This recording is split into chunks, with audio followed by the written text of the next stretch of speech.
नमस्कार। फिर से स्वागत करता हूँ आपका इस कोर्स में मैकेनिकल बिहेवियर ऑफ मटेरियल्स, जो कि हम हिंदी में पढ़ेंगे।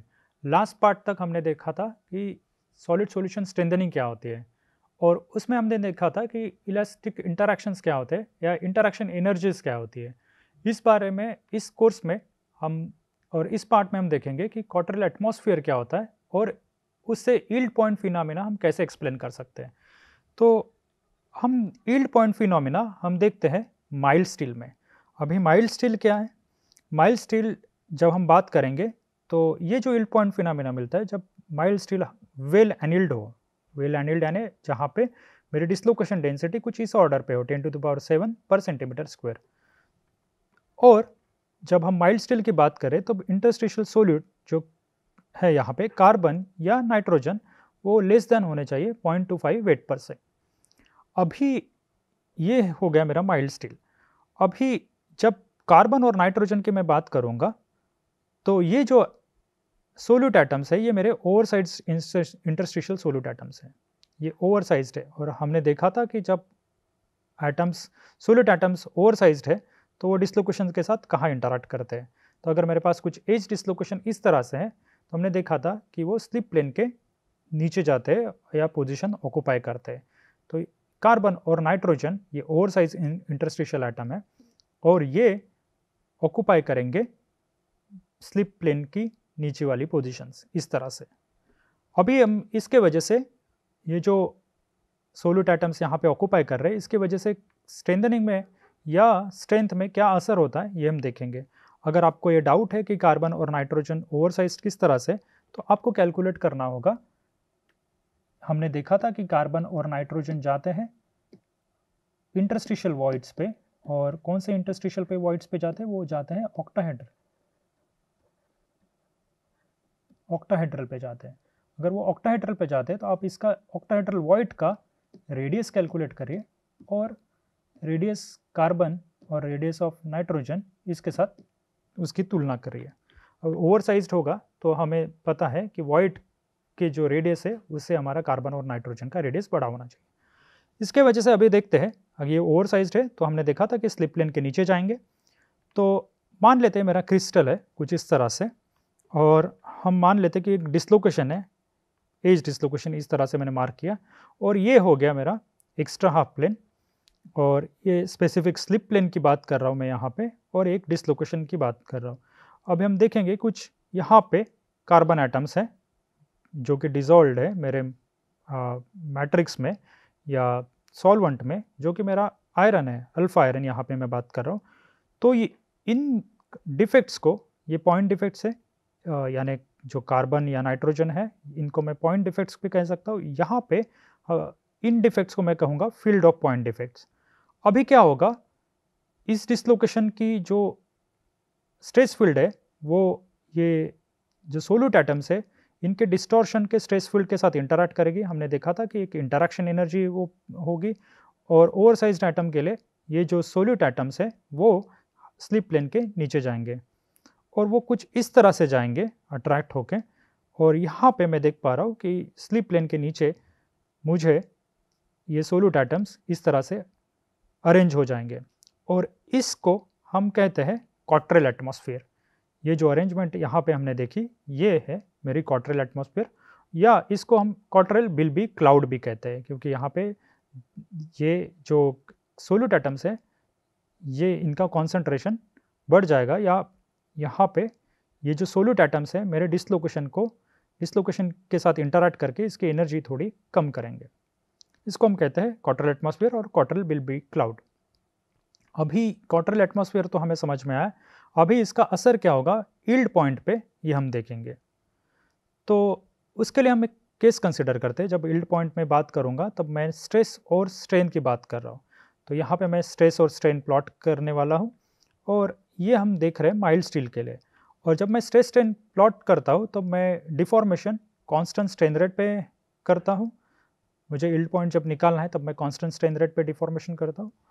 और अभी मान लेते हैं कुछ एक स्लिप प्लेन है मेरे पास इस तरह से, और वहाँ पे एक डिसलोकेशन है, और मेरे पास कुछ सोल्यूट एटम्स हैं, और यहाँ पे कुछ क्वार्टरल एटमॉस्फेयर है ये डिसलोकेशन के अराउंड। यानी इस डिसलोकेशन के जो स्लिप प्लेन के नीचे है, ये सारे कार्बन एटम्स यहाँ पे असेंबल्ड है या अरेंज्ड है। तो अभी इसके वजह से क्या होगा, इसके वजह से होगा कि इस डिसलोकेशन की एनर्जी कम हो गई होगी, और कम होगी इसके वजह से क्या होगा, जब मैं स्ट्रेस अप्लाई करूँगा, तो स्ट्रेस अप्लाई करूँगा तो इस डिसलोकेशन को मूव करने के लिए मुझे ज़्यादा स्ट्रेस की ज़रूरत लगेगी। और ये जो स्ट्रेस है डिसलोकेशन को मूव करने के लिए, यानी इस डिसलोकेशन को यहाँ से इन क्वार्टरल एटमॉस्फेयर से रिमूव करने के लिए, ये बड़ा है एज कम्पेयर टू इस डिसलोकेशन को इस ग्लाइड प्लेन पे मूव करने के लिए। या आप इसको समझिए, यहाँ पे टी ग्लाइड यानी जो शेयर स्ट्रेस मुझे लगेगा ग्लाइड करने के लिए, ये कम है मुझे इस डिसलोकेशन को अनलॉक करने के लिए, क्योंकि यहाँ पे ये डिसलोकेशन तो लॉक्ड है, क्योंकि ये मेरा क्वार्टरल एटमॉस्फेयर यहाँ पे तैयार हो गया।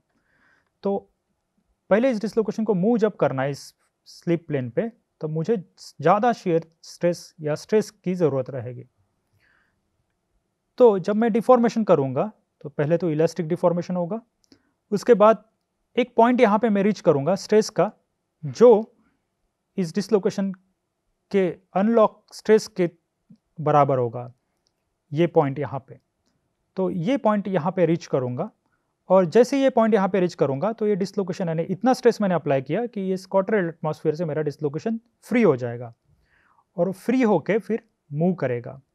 अभी आप देखेंगे कि डिसलोकेशन जैसे ही फ्री होता है, तो ये जो स्ट्रेस है इस डिसलोकेशन को ग्लाइड करने के लिए स्लिप प्लेन पे या मूव करने के लिए स्लिप प्लेन पे, ये हायर नहीं है, यानी हम ऑलरेडी इस स्ट्रेस पर पहुंच चुके हैं, तो ये डिसलोकेशन आसानी से मूव होगा। तो हम देखेंगे कि ये डिसलोकेशन की वेलोसिटी बहुत हाई रहेगी, और जैसे ये डिसलोकेशन फ्री हो जाएंगे मूव होने के लिए इस क्वार्टरल एटमॉस्फेयर से, हम देखेंगे कि डिसलोकेशन डेंसिटी भी बढ़ती है। तो हम देखेंगे कि मेरे डिसलोकेशन को मूव करने के लिए कुछ हायर स्ट्रेस की ज़रूरत नहीं है, तो ये जो डिसलोकेशन है इसको हायर स्ट्रेस की ज़रूरत नहीं होगी, तो लोअर स्ट्रेस पे मैं आ जाऊंगा, और उसके बाद ये डिसलोकेशन मूव होगा कुछ इस तरह से, डिफॉर्मेशन मेरी बढ़ेगी इस तरह से। तो ये जो पॉइंट है, दो पॉइंट यहाँ पे हम देखेंगे, ये जो अबव पॉइंट है इसको मैं कहता हूँ अपर यील्ड पॉइंट, क्योंकि यहाँ पे मेरा डिसलोकेशन फ्री हो गया था क्वार्टरल एटमॉस्फेयर से, और जैसे ही फ्री हो जाता है मुझे हायर स्ट्रेस की ज़रूरत नहीं होती है, और मैं इस स्ट्रेस वैल्यू पे भी मेरे डिसलोकेशन को मूव कर सकता हूँ, यानी मेरा डिफॉर्मेशन कंटिन्यू कर सकता हूँ। इसको मैं कहता हूँ लोअर यील्ड पॉइंट। ये हो गया मेरे अपर यील्ड पॉइंट और lower yield point stress strain curve की जब मैं बात कर रहा हूँ। और इस ड्रॉप को, स्ट्रेस ड्रॉप को मैं कहता हूँ यील्ड ड्रॉप, यानी यहाँ पे अगर यील्ड स्ट्रेंथ यहाँ पे मैं देखूंगा, यहाँ पे हायर स्ट्रेस है, यहाँ पे लोअर स्ट्रेस है, ये जो ड्रॉप है इसको मैं कहता हूँ यील्ड ड्रॉप। तो अभी हम जानते हैं कि हमने बताया था कि जब स्ट्रेस स्ट्रेन कर्व की मैं बात करूँगा तो मैं ये इवेल्यूएट करूँगा कांस्टेंट स्ट्रेन रेट पे। तो मैं स्ट्रेन रेट जब लिखूंगा तो मेरे पास ये इक्वेशन था, ये हमने डिराइव किया था। यहाँ पे मोबाइल डिसलोकेशन डेंसिटी है, बर्जेस वेक्टर है, और velocity of average velocity of dislocation है। ये हमने देखा था ओरो1 इक्वेशन में। तो जब मैं इस स्ट्रेस पे जब पहुँच जाऊँगा तो आप देख पा रहे होंगे, और जैसे ही ये डिसलोकेशन अनलॉक हो गए, यहाँ पे वो सडनली मूव करेंगे, तेज़ी से मूव करेंगे, तो उनकी एवरेज वेलोसिटी है वो सडनली बढ़ेगी, यानी मेरी v बढ़ रही है। और मैंने बोला था कि जैसे ये डिसलोकेशन मूव करना चालू करेंगे वो डिसलोकेशन डेंसिटी भी बढ़ाएंगे, तो मेरा ρm भी बढ़ रहा है और v भी बढ़ रहा है। तो अपर यील्ड पॉइंट पे मुझे कुछ ये कंडीशन मिलेगी, ये जो प्रोडक्ट है ρm और v बार ये बढ़ेगा। पर हमने देखा था कि ये जो है स्ट्रेन रेट ये कांस्टेंट होना चाहिए।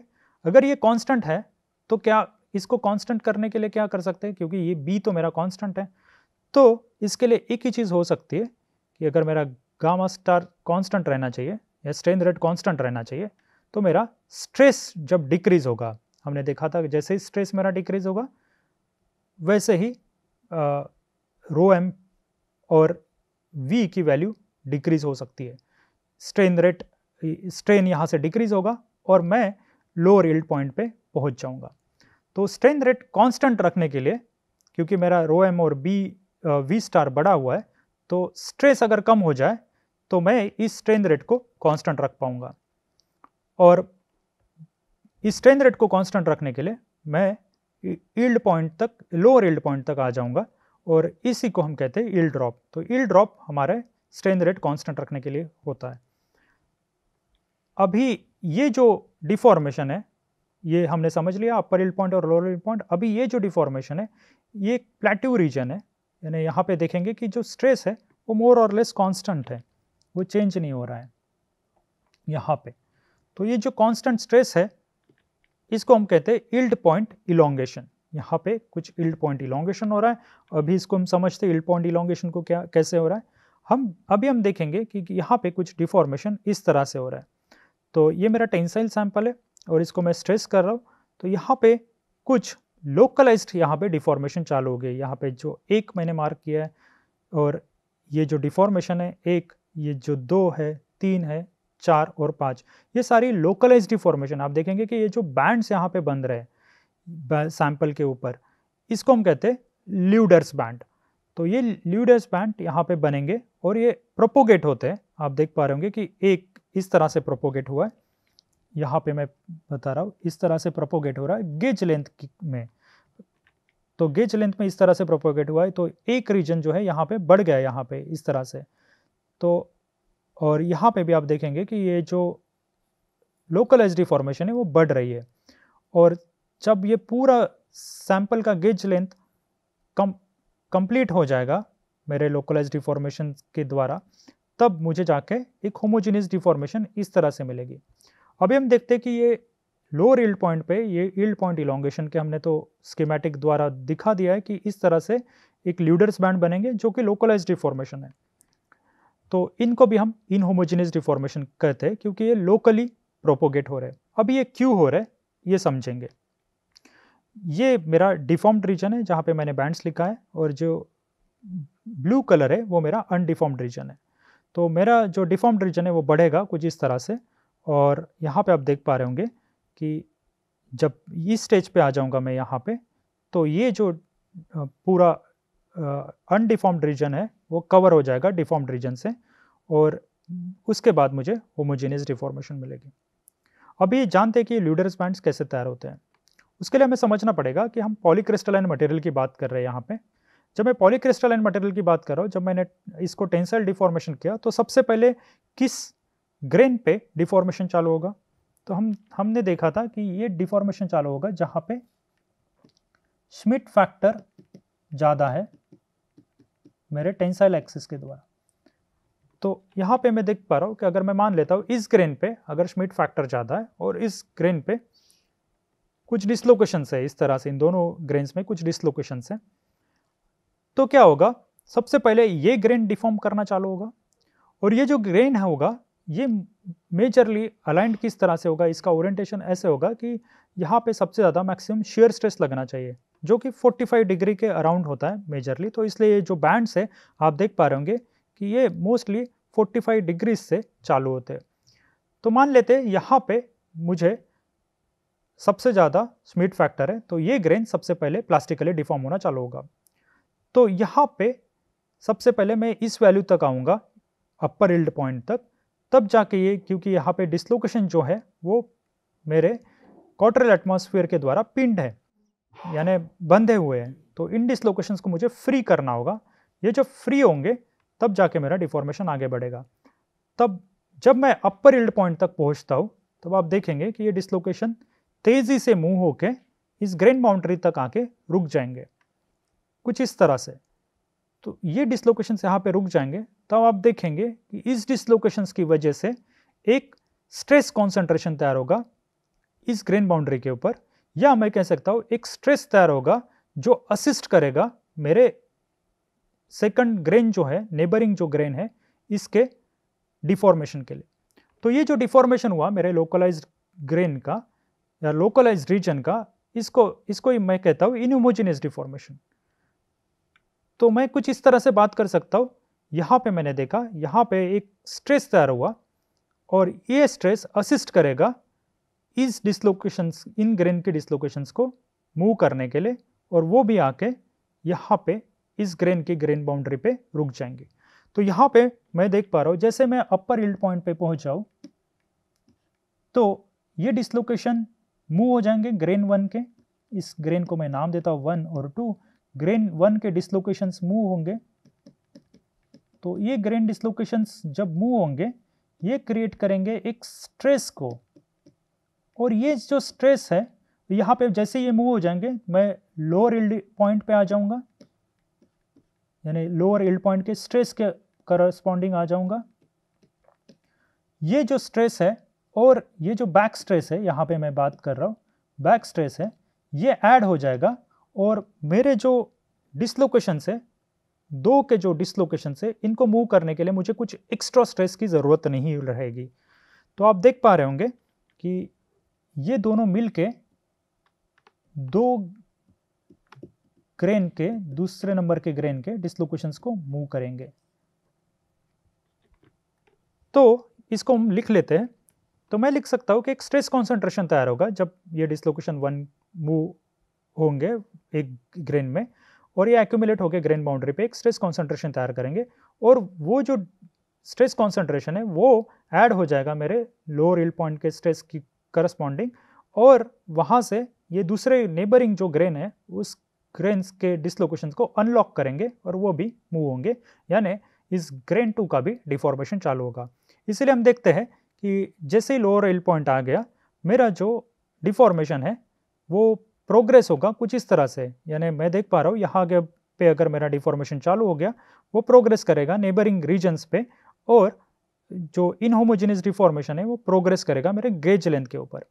तो और मुझे उसके लिए कोई स्ट्रेस, अतिरिक्त स्ट्रेस की कोई आवश्यकता नहीं है, तो इसलिए मैं यहाँ पे देखूंगा कि स्ट्रेस मोर और लेस कांस्टेंट है।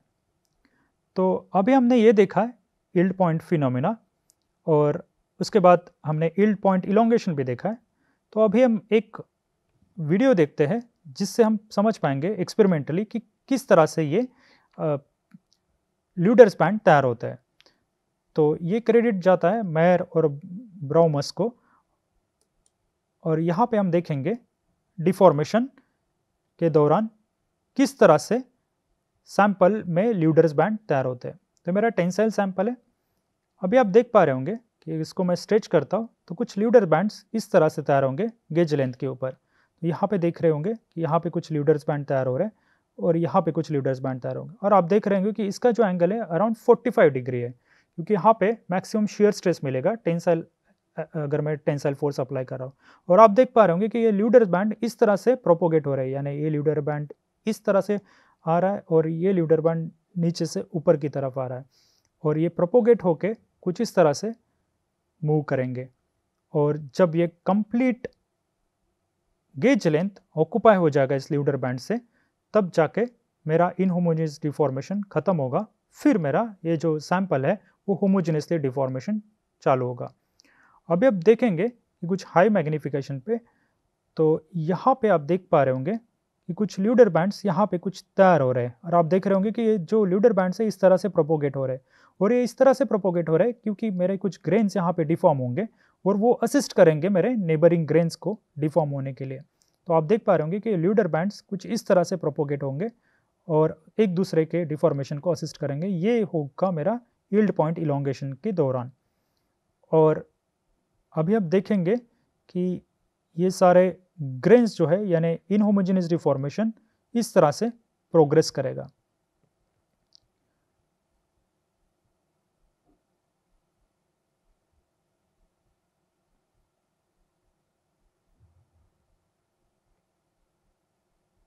तो अभी हमने देखा कि ये जो ल्यूडर्स बैंड है ये 45 डिग्रीज पे होते हैं, और ये जब ल्यूडर बैंड्स खत्म हो जाएंगे यानी इनहोमोजेनियस डिफॉर्मेशन खत्म हो जाएगा, तब मुझे जाके एक होमोजेनियस डिफॉर्मेशन मिलेगा कुछ इस तरह से, कुछ इस तरह से मुझे एक होमोजेनियस डिफॉर्मेशन मिलेगा। तो ये हो गया मेरा यील्ड पॉइंट फिनोमेना। ये यील्ड पॉइंट फिनोमेना क्यों मिलता है? क्योंकि मेरे पास एक क्वार्टरल एटमॉस्फेयर है, और क्वार्टरल एटमॉस्फेयर से मेरे डिसलोकेशन को मूव करने के लिए मुझे ज़्यादा स्ट्रेस की ज़रूरत होती है एज़ कम्पेयर टू मेरे डिसलोकेशन को ग्लाइड करने में। तो यही रीज़न है मेरे यील्ड पॉइंट और अपर यील्ड पॉइंट और लोअर यील्ड पॉइंट का। अभी हम कुछ और एक कंसेप्ट देखते हैं स्ट्रेन एजिंग में।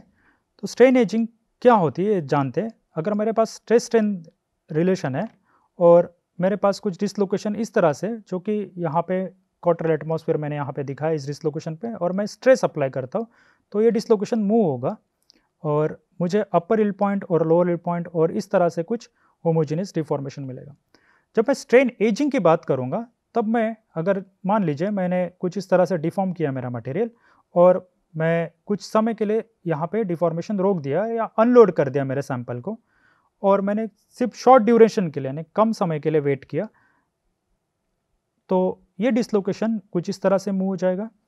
अभी हम देखेंगे कि यहाँ पे कोई क्वार्टरल एटमॉस्फेयर नहीं है जब मैं शॉर्ट ड्यूरेशन की बात कर रहा हूँ। तो शॉर्ट ड्यूरेशन में ये कार्बन एटम्स यहाँ पे डिफ्यूज होके इस डिसलोकेशन के अराउंड क्वार्टरल एटमॉस्फेयर नहीं तैयार कर पाएंगे क्योंकि समय बहुत कम है। तो हम देखेंगे कि ये अपर यील्ड पॉइंट और लोअर यील्ड पॉइंट यहाँ पे जब मैं अनलोड कर दिया, मान लेते मैंने कुछ यहाँ पे कुछ अनलोड कर दिया इस पॉइंट पे, और यहाँ से अनलोड करके फिर से लोड किया कम समय में, यानी समय मैंने दिया नहीं, तो मुझे कुछ डिफॉर्मेशन मिलेगा। जब मैं फिर से स्ट्रेस अप्लाई करूँगा तो जब डिफॉर्मेशन मिलेगा तो आप देखेंगे कि मेरे पास अपर यील्ड पॉइंट और लोअर यील्ड पॉइंट नहीं मिलेगा, और ये जो डिफॉर्मेशन है कुछ यहाँ से ही शुरुआत होगी कुछ इस तरह से। अभी मैं कुछ लॉन्ग समय के लिए यानी ज़्यादा समय के लिए रुकता हूँ, तो या मैं कुछ टेम्परेचर अप्लाई करूँगा तो आप देख पा रहेंगे, या कुछ यानी टेम्परेचर के साथ अगर कुछ टेम्परेचर मैंने अप्लाई किया या टाइम मैंने बढ़ा दिया, मैंने अनलोड कर दिया यहाँ पे, और टाइम अगर मैं ज़्यादा समय के लिए बढ़ाऊँगा तो आप देख पा रहे होंगे कि इस कार्बन एटम्स को समय मिलेगा कि क्वार्टरल एटमॉस्फेयर इस डिसलोकेशन के अराउंड फिर से तैयार करें। कुछ इस तरह से ये क्वार्टरल एटमॉस्फेयर फिर से तैयार करेगा। अब जाके मुझे, अगर मैंने फिर से अनलोड किया है और फिर से लंबे समय के बाद फिर से लोड करूँगा, तब मुझे ये डिसलोकेशन में फिर से अपर यील्ड पॉइंट और लोअर यील्ड पॉइंट और ये फिनोमिना फिर से मिलेगा। ये जो रीअकरिंग है फिनोमिना का, इसको हम कहते हैं स्ट्रेन एजिंग।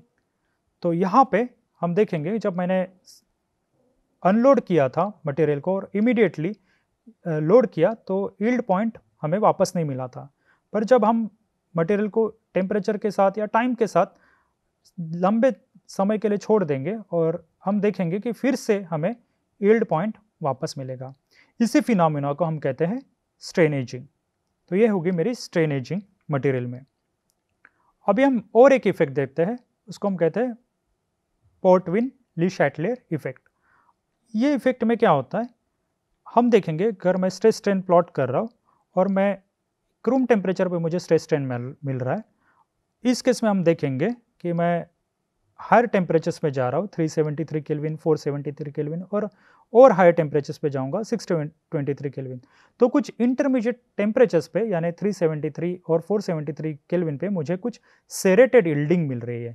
ये जो फिनोमिना है यहाँ पे स्ट्रेस कम ज़्यादा इस तरह से मूव हो रहा है या घट रहा है बढ़ रहा है, इसको हम कहते हैं सेरेटेड यील्डिंग। ये मिलता है हमें कुछ टेम्परेचर्स के दौरान, ये रूम टेम्परेचर्स पे नहीं मिल रहा है और हाई टेम्परेचर्स पे नहीं मिल रहा है। तो अभी आप पहला तो इफेक्ट ये देख सकते हैं कि यहाँ पे यील्ड स्ट्रेंथ जो है मेरे मटेरियल का, जैसे जैसे यील्ड टेम्परेचर बढ़ रहा है वैसे यील्ड स्ट्रेंथ मेरा घट रहा है। अभी हम देखते हैं कि ये सेरेटेड यील्डिंग का रीज़न क्या है। तो ये मिलता है हमें कुछ ही टेम्परेचर के दौरान। ये इसलिए मिलता है क्योंकि जब हम देखेंगे हमारे पास डिसलोकेशन है, वो क्वार्टरल एटमॉस्फेयर से मुक्त हो गए, तब वो आसानी से मूव हो सकते हैं। पर अगर हम कुछ टेम्परेचर से यहाँ पे अप्लाई कर रहे हैं तो हम देख पा रहे होंगे कि अगर मेरे पास कुछ डिसलोकेशन है और यहाँ पे कुछ क्वार्टरल एटमॉस्फेयर है कुछ इस तरह से, और ये डिसलोकेशन फ्री हो गया जब मैं स्ट्रेस अप्लाई करूँगा कुछ टेम्परेचर्स पे, जैसे यहाँ पे 373 और 473 मैंने मार्क किया है, यहाँ पे क्या होगा, ये जो डिसलोकेशन है ये जब मूव करेंगे और ये कार्बन एटम्स टेम्परेचर के साथ इस टेम्परेचर पे आसानी से डिफ्यूज हो पाएंगे। तो आप देख पा रहे होंगे कि जो कार्बन एटम का डिफ्यूजन वेलोसिटी जो है, डिफ्यूजन स्पीड बोलूँगा, और वेलोसिटी जो है डिसलोकेशन की वेलोसिटी है, ये दोनों मैच करती है। और मुझे जब ये डिसलोकेशन मूव होंगे तो ये कंटिन्यूसली पिंड होते रहेंगे, यानी आप देखेंगे कि जैसे मेरा डिसलोकेशन यहाँ से मुक्त हो गया, फिर से कार्बन एटम्स यहाँ पे आ गए, तो फिर से मुझे जब देखूँगा जब क्वार्टरल एटमॉस्फेयर था तो मेरे पास जो स्ट्रेस था वो हाई था, फिर जैसे मुक्त हो गया तो स्ट्रेस कम हो गया, फिर से क्वार्टरल एटमॉस्फेयर बना तो स्ट्रेस बढ़ेगा, फिर से डिसलोकेशन फ्री हो गए क्वार्टरल एटमॉस्फेयर से तो स्ट्रेस ड्रॉप हो जाएगा। तो कुछ इस तरह से मुझे स्ट्रेस बढ़ेगा घटेगा इस तरह से मिलेगा। तो ये जो सेरेशन है स्ट्रेस स्ट्रेन कर्व पे, इसको हम कहते हैं सेरेटेड यील्डिंग, और ये होता है कुछ ही टेम्परेचर्स के दौरान।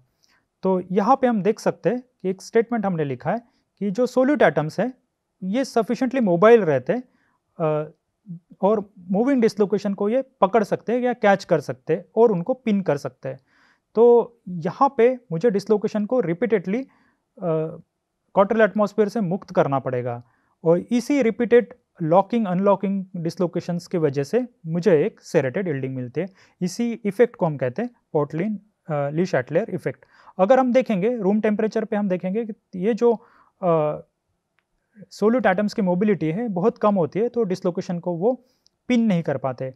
और हायर टेम्परेचर्स पे हम देखेंगे कि डिसलोकेशन की ही स्पीड इतनी ज़्यादा होती है एज कम्पेयर टू आपके सोल्यूट एटम्स की, तब भी वो पिन नहीं कर पाते। एक इंटरमीडिएट टेम्परेचर्स पे ही ये सोल्यूट एटम्स की स्पीड या सोल्यूट एटम्स की मोबिलिटी है और डिसलोकेशन की जो मोबिलिटी है वो मैच कर जाती है और दोनों एक दूसरे को इंटरैक्ट करके पिन कर सकते हैं। तो इसलिए हमें पोर्टलैंड ली शैटलर एक इफेक्ट मिलता है कुछ इंटरमीडिएट टेम्परेचर्स पे। अभी हम और एक इफेक्ट देखते हैं, स्नोइक इफेक्ट। तो यहाँ पे मैंने एक BCC क्रिस्टल यहाँ पे निकाला है, या इसको मैं आप कह सकते हैं अल्फा आयरन मैंने यहाँ पे मार्क किया है। और यहाँ पे हम देख सकते हैं कि कार्बन एटम्स हमने देखा था कि वो ऑक्टाहेड्रल वॉइड्स पे जाते हैं। तो ऑक्टाहेड्रल वॉइड्स मेरे फेस के सेंटर्स पे रहते हैं और एज के सेंटर्स पे। तो ये जो वाइट एटम्स मैंने दिखाया ये मेरे कार्बन एटम्स है यहाँ पे।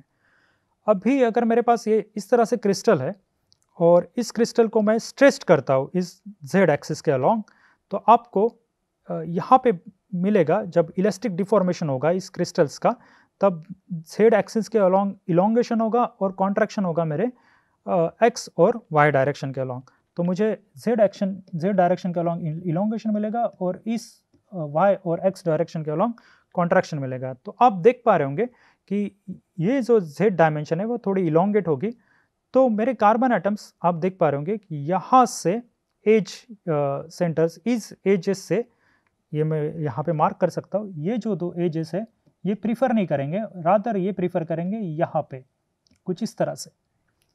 तो ये कार्बन एटम्स प्रीफर्ड करेंगे कि मेरे जो Z डायरेक्शन के अलॉन्ग जो एजेस है उस पे ऑक्यूपाई करेंगे।